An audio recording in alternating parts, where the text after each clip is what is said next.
लोकसभा निवडणूक जसजशी जवळ येते तसतसा नेत्यांचा बेतालपणा वाढू लागलाय।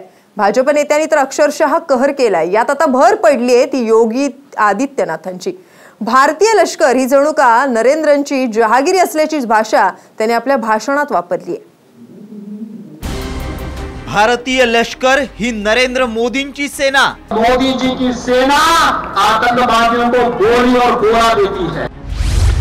योगी आदित्यनाथांनी तोडले अकलेचे तारे। भाजप नेत्यांना देश म्हणजे जहागिरी वाटते का?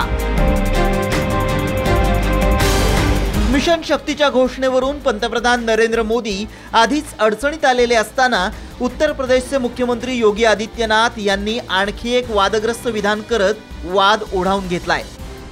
गाझियाबादच्या सभेत योगींनी भारतीय लष्कर हे मोदींची सेना असल्याचा उल्लेख केलाय।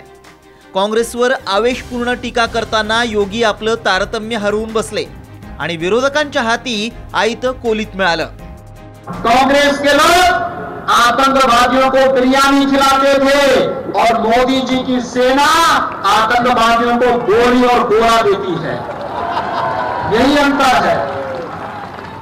कांग्रेस के लोग अगर मसूद जैसे आतंकवादियों के साथ जी लगा करके आतंकवाद को प्रोत्साहित करती है, तो प्रधानमंत्री मोदी जी के नेतृत्व में आज आतंकवाद को उनके ठिकानों को नष्ट और ध्वस्त करके आतंकवाद की ही नहीं पाकिस्तान की कमर को तोड़ने का कार्य भी भारतीय जनता पार्टी की सरकार कर रही है।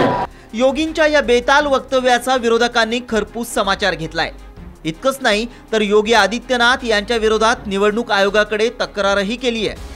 भाजपच्या राज्यामध्ये देशामधला पाकिस्तानमधला दहशतवाद्याला कंधारपर्यंत सोडून देण्याचं काम ते भाजपच्या कार्यकाळात झालं होतं विसरता येणार नाही। त्यामुळे योगी आदित्यनाथ काय म्हणतात त्यापेक्षा इतिहास काय आहे हे लोकांनी आठवून पाहायला पाहिजे।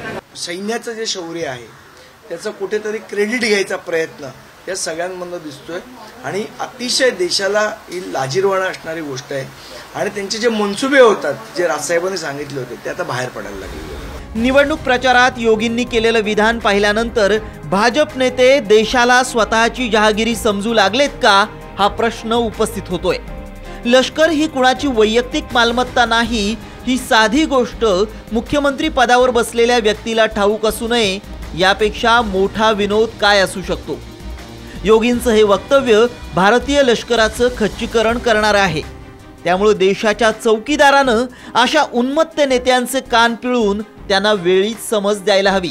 मुंबईहून राजू सोनावणेसह संतोष जोशी, साम टीव्ही, नांदेड।